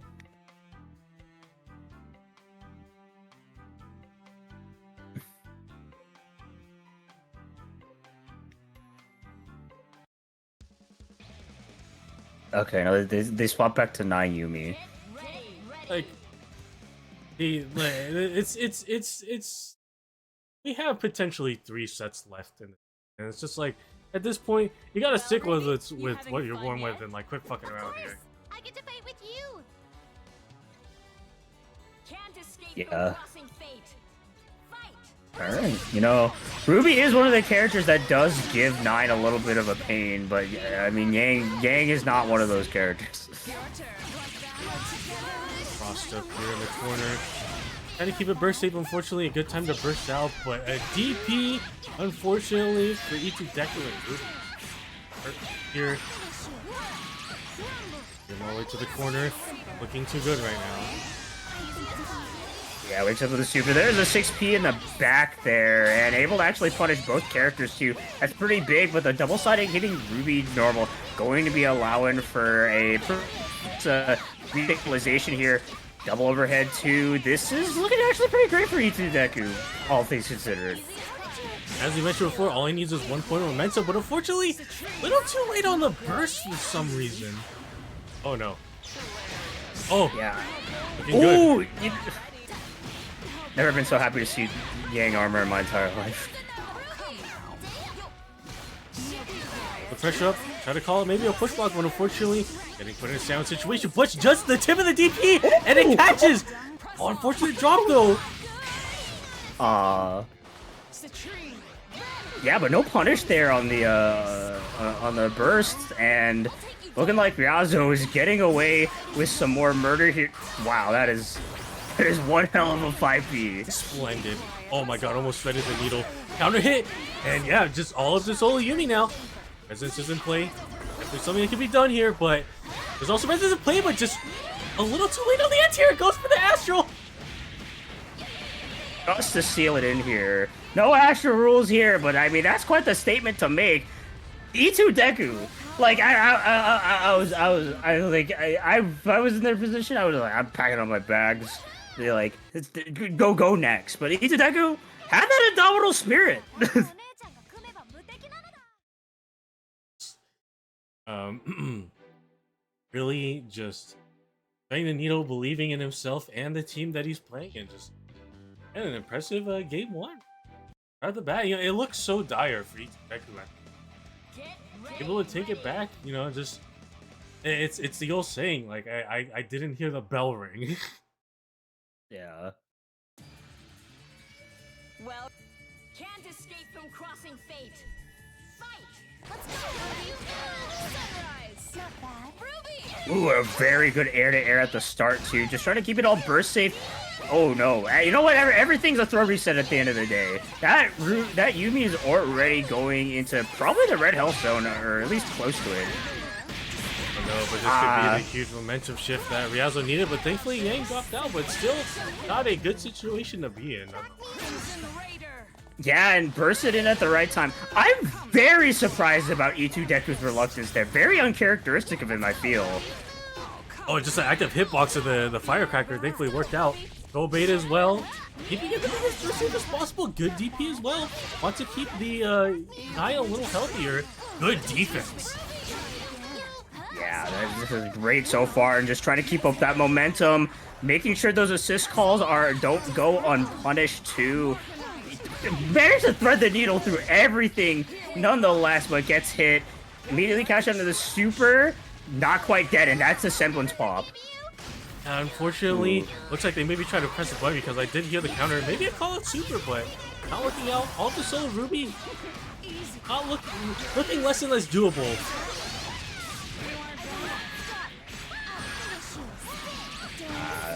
E2 Deku definitely trying to make something happen there.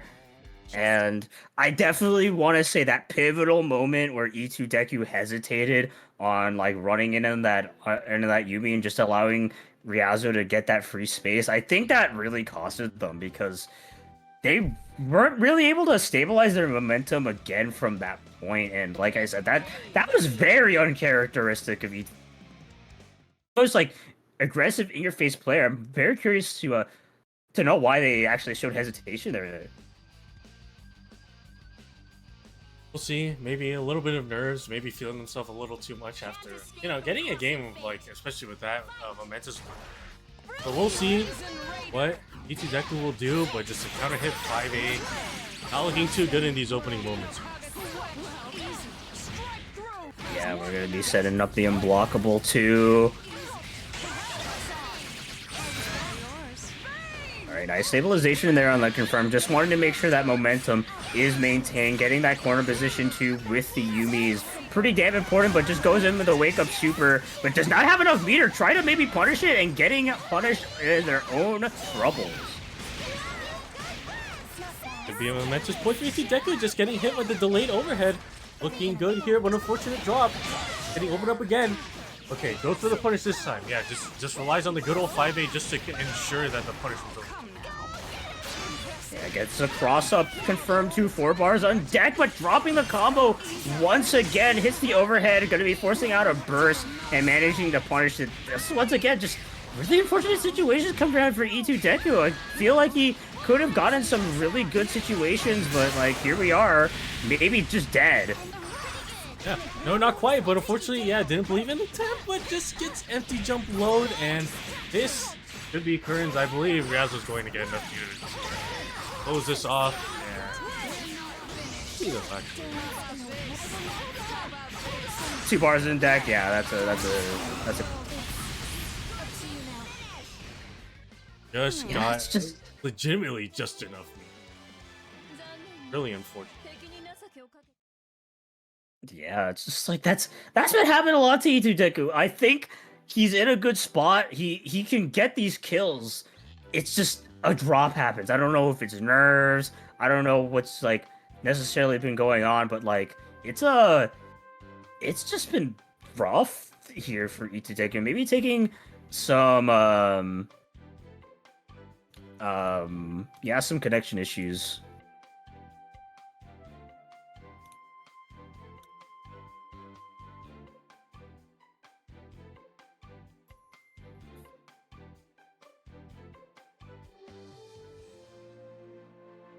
Like, I don't know. I know some people have the. I know some people like have things differently, but I even like pre-rollback it definitely mattered, and I still think post-rollback, like letting the intros rock. Get ready. Yeah. Like, I thought this was a formality. Like look for me.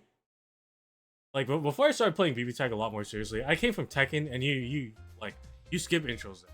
And then I learned the culture shock of, hey, let the intros If you rock. don't stay in sync with me, Like, you might end y'all up secretly as a pile Tekken of players or something, ashes. and you get more like, you know, just, fuck it, why not? Just add heat engagers. Well, Ruby, you having fun yet?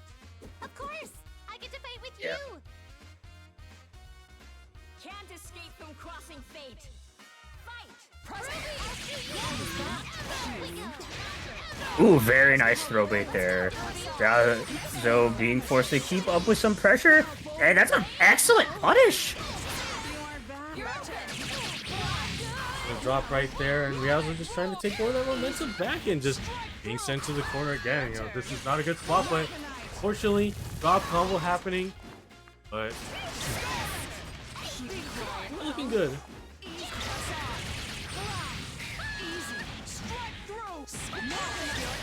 Yeah, unfortunately could not like burst out just in time here, so we're gonna be going back into the loop here. Ooh, Thankfully, managed to get out. A little missed time here. I believe for the unblockable to really work is that you have to let the first part where like the Morganite seed is coming out, that has to get out. Unfortunately, it's a little too far for that to happen. But just get tossed up. Yeah, and that's 5 bars on deck. Definitely going to be setting up a clock just to guarantee a kill. So Ruby coming out, and yeah, coming down. But you're not working out, and Riazo books their ticket into Grand Finals where they'll be fighting Soft. 本当にどうしようもないバカね。でも予想以上のしぶとさ。その点だけは賞賛に値するわね。This is a run back it looking like from Winter Semifinals. What was Riazo playing with at that time? Riazo was playing the main team, 9 Yumi. Okay, very impressive stuff. Going 3-1 for Sony-kun. I mean, Riazo's had to fight for their life pretty much for this losers bracket run, so probably gonna be a bit warmed up. But I mean, hard I know. It's a character of all time. Sonic-kun, shut the fuck up and believe in the power of love. I don't know. You did it once, you can do it again. You've historically done this. Yeah. I think before we start for grand finals, do we still have a match Reno to shill? Yes. I already read the first message. Let me. Oh, still at $10. Yeah, well, I mean, hey, this is going to be your last chance too, but if you feel so generously inclined, please check out our Match Reno page. Link in the chat right to your right there if you're interested in contributing. Click that yellow orange contributor on the top right and donate as much money as you are so inclined to. Our players very much would appreciate it. We already know who is going to be getting the money, so it's just a matter to see what the distribution is going to be for tonight. But thank you, as always, for supporting our scene just by watching. But if you want to do a little bit extra, that option is available to you all. But we're getting on our grand final set between Riazo and Sony-kun.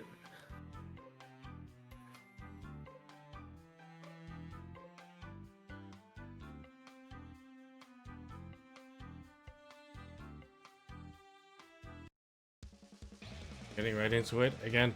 Riazo is on the loser side of this bracket, so they have to beat Sonic-kun to a best of 5, 3 out of 5, first, however you want to interpret it.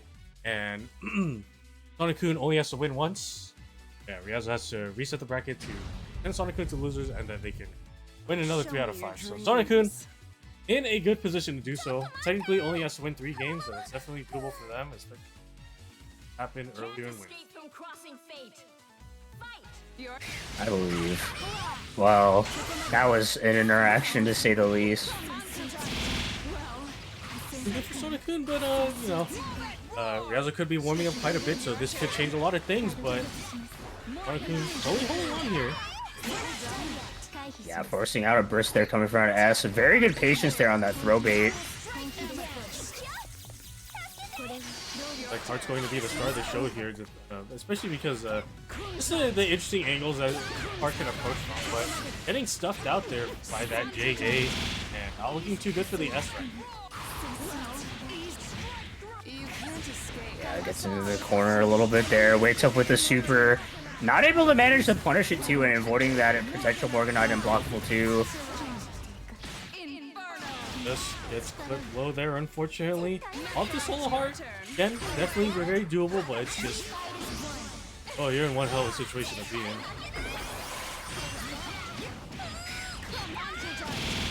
Alright, I didn't even see when she got hit, but that's gonna be quite a bit of damage. Slowly trying to make the gap happen. Slowly trying to approach, but yeah, just snipes out, not wanting to deal with that Nephrite.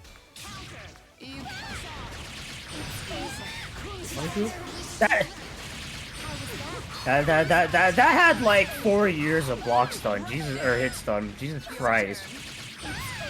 Getting crossed up there, and Riazo taking the first game in this grand final set.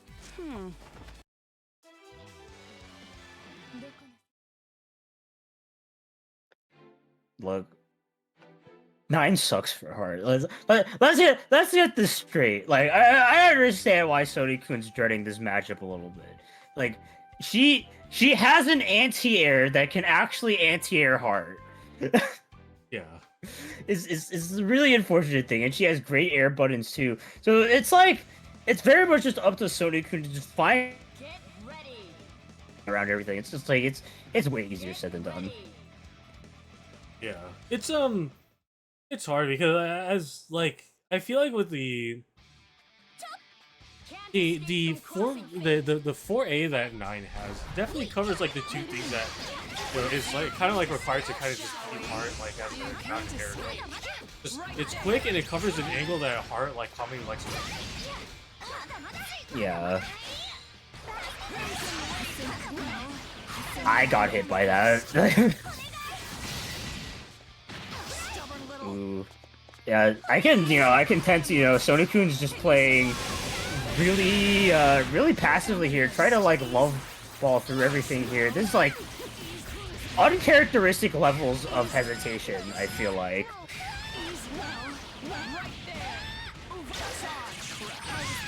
Getting opened up once again. It's yeah, as you mentioned, it's like a lot of like really uncharacteristic stuff going on, but we'll see if Sonic-kun can turn things around here. Get a nice 6.7k and just a good opening on the 9. Didn't believe in the hit on that 2A, but still can make something happen here. Yeah, I'm very surprised about the decision just to keep her in. I know that burst is available, but like S does have a good amount of just like unblockable shenanigans. Yeah, no raw tag, no whatever. Just wants to play with this 9. I mean, the more that they're able to just build a meter just like on block, the more they can just like do something like that. Definitely a solid point of momentum here. Good defense on the instant overhead. Went for the raw super. Gets both of them. I think Heart's dead. All to solo S. Nothing too good. I mean, Resonance isn't played technically, so something could happen here, but going to be a little rough here. Good DP. Yeah, maybe at the last second there. Wakes up with the super. It's gonna be punished. Is there an actual in play? Yup. Keeping it. Oh, yes. So guys, you gotta be grateful. Like, there's no actual rules tonight. You got Yumi killed twice.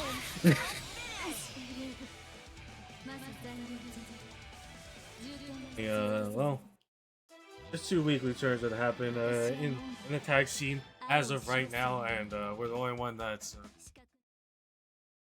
There is a point in time in this scene where like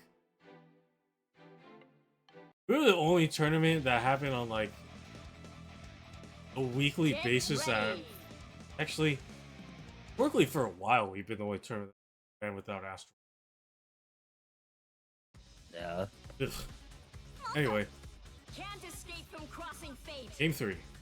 Sonic-kun looking pretty good, especially with that that Astral looking good in his opening moments. Just getting not quick enough to keep out that homing debut. In the wrong time to burst out too. Getting that nice 2B confirmed. That is quite a bit of damage as always, and on the 9 no less. They might be able to like root into some type of kill here. No, not enough time before the burst comes out. But that's a 1-touch. It's a little too hesitant right there to make something happen, but just, you know, the 9 is hurting right now. So we try to make something happen.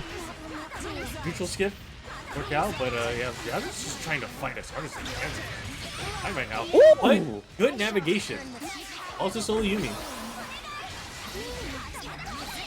Try to match out of the situation, but like very nice utilization of homing as well as the assist to root through Yasuo's pressure here. Does not have the bar to confirm the kill, but that's a 1-touch. Try to bait out something, but the Yumi feels no fear.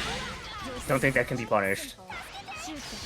Went at the right time. Unfortunately, a little too far for that to connect, and didn't get the right hit on that, but Yasuo just being as brave as possible, but just runs right into the loving arms of that SIP, and we're at tournament point.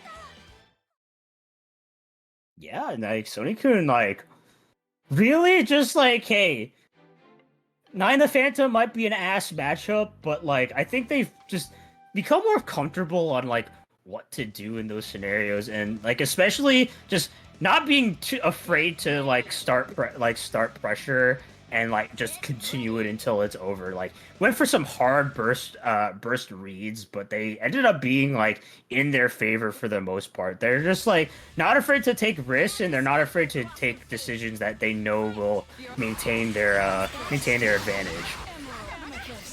Yeah.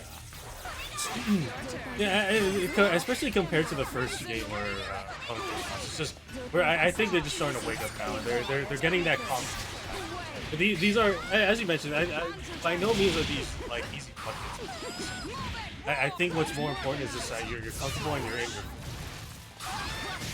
Yeah, goes in for the cross up though, so this is gonna be a hurting and bleeding heart. Maybe even dead? No, not quite. Brave DP to just put out. All up to also solo S for a little bit. Definitely a character to value here for him. Yeah. Like, I know the heart is normally the main problem, but if I had to choose the Sonic-kun character, it would be this S. Does some very impressive stuff with this character. Unfortunately, got a little bit thrown out there. Gonna need to force out a... There, I'm surprised there was no super. No! Yeah, that was a bit of a weird hesitation there. I'm pretty sure Sony-kun could have supered with either one to beat out that interaction, but they're gonna be paying for their hesitation here. Yeah, I understand the general hesitation because like it looked like S was still in like a landing recovery state, so maybe it just might have been not enough time, and maybe if they did their super, it probably wouldn't have. Yeah. Gotta go for the MPJ blow, but just gets push blocked out of the situation. Yeah, that resonance is running out, and not a lot to really show for. Yeah, that was smart by Ryaza just to put the shield up at like an angle where Heart has to come up, because as much as Heart has like some really solid air, just they're more at an angle where You really thought you gonna hit from air to ground. But nonetheless, or is tied. We are still on tournament point, but we could also be on bracket reset. Yeah, definitely. And I don't think like like it all goes back to just the idea of hesitation is defeat. Every single moment, like Sony-kun doesn't just execute with the right decision they made, that it just falls out of the hand. But when they can, it's like a kind of a beauty to see, really. Just like, are they able to finally bring back some of that stuff here? They like back themselves into a corner, showing a little bit of that fear too that has not been paying off in this set. And going for that, not even going for the unblockable, just making Sonic-kun guess on the incoming. Really just sealing and taking it. Yeah, I think had to choose between a good amount of damage on S or lose a heart, and fighting to just maintain the 2v2. Yeah, able to get the Morganite there, not gonna block it. Yeah, Sony-kun.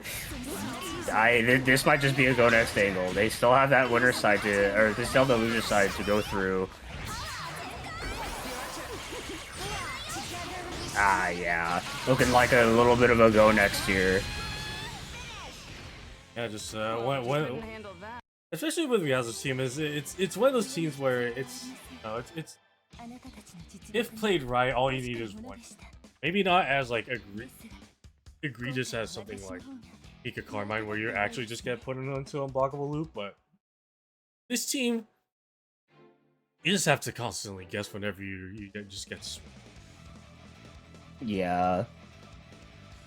Once again, like, that one pivotal moment at the start, Sony-kun just decided to back up into a corner and just let them get hit with a projectile. It's like, they can't, like, they really can't feel fear because Ryazo will smell it.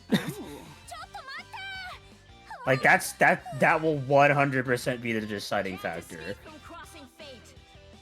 If Sonic-kun can get some composure, because, you know, they're right at the edge of WNF, but Azo's making a good point on trying to make some cabinet. That fucking hits behind her. Like, that just has like a lot of answers just to deal against Heart's home.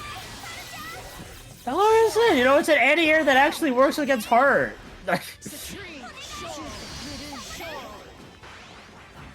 Taking a page out of her younger sister's but they're putting behind her an actual functional entity.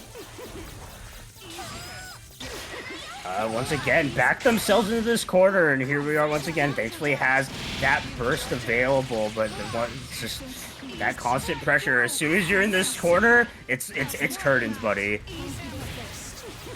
Now, the unfortunate thing with this situation too is just that, like, regardless of, like, there's not really a lot of initiative coming from Sonic-kun to just try and make something, and just every time that Ryaza just backs them into a corner, it's just like when as you mentioned, that's when Ryaza smells appearance.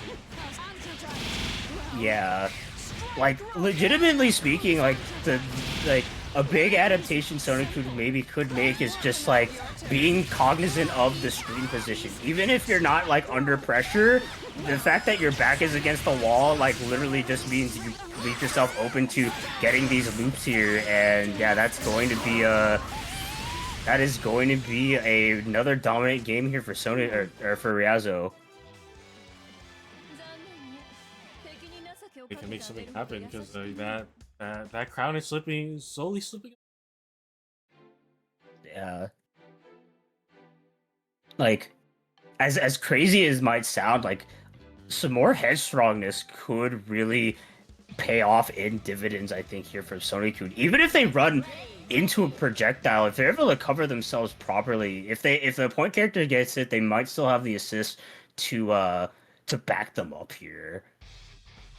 There's one thing that, like, as you mentioned, it's a little uncharacteristic, but just that general, like, bravery that we've seen from Follow my commands to the is letter. not really Lest you being be swept showcased in it, especially as this set goes on long. Can't escape Yeah. from crossing fate. Maybe, you know, they're tired, it's late at night, but hey, you know what? Some of that classic boldness paying off here at the round start. Maybe a good way to set the precedent here from this match, putting all this damage on the 9, and has no push block either, so it just has to hold all this too. But so far, Slippy Slide mix, going into a cross-cover situation, yes, and as it just doesn't block it, just a little bit of a cute alley-oop, but unfortunately not able to kill, but Yumi has to play a little bit of a solo game for her. Yeah, but it gets crossed up in this situation. A little bit surprised bringing in the 9, though she does have some relatively safe setups, so... That might be a dead heart. Yeah, that's dead heart. That gamble paid off in dividends right there. Off to solo S. I mean, still doable. I mean, you know, as we mentioned, Sonic S is very much a threat here, but a little bit of a spooky situation to be in them. Yeah, unfortunately S button's being a little too short there in order to get something happening. Gonna get the side swap combo too. Do you try to DP out of the situation, but then actually messed it up. This is your time to potentially get something going, but the 4A coming out here, and I think that this should be dead. Why? Even with the extra spell gauge, not enough, but gotta make something happen. You gotta be brave here, but unfortunately, getting swatted out once again in Ryazo 1 tournament. Yeah, and that's like a, you know, we've been talking about like just the whole fear factor here, and that's the bravest Sonic-kun has been all set, and it still didn't really work out. It's just like, it's just kind of proof of how many layers you have to get through when you're fighting 9 Yumi, especially in a bad matchup such as this. But I firmly believe Sonic-kun sticking with their guns can do this, and like they were able to make some momentum. It's just like this team has so many checkmate scenarios that you have to be cognizant of, because unlike a lot of other teams, this has a lot of unburstable and high burst damage setups for how tricky 9 is as a character. So you have to be like way more cognizant of your health total than you might initially think. And it's, I know that this isn't the first rodeo between these two, but it's just, it may have been a while, and Ryazo, as tenured as a player they are, you know, just very strong overall, as is, but, you know, as we're seeing right now, just making the adjustments.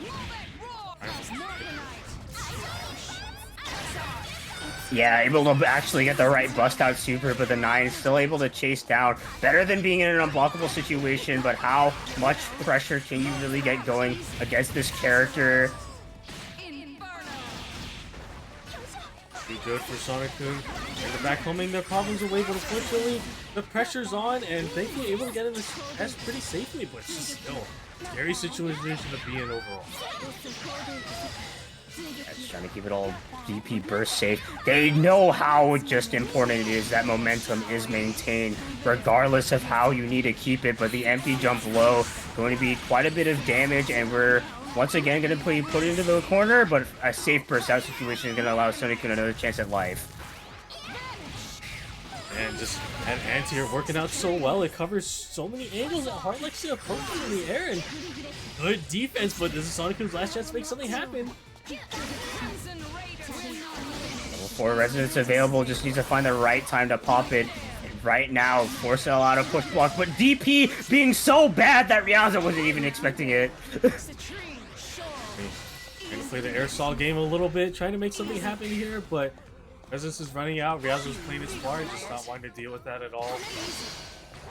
You're on deck left for Sonic-kun, trying to make something happen here. Cross combo, has to deal with some pressure, but it's just...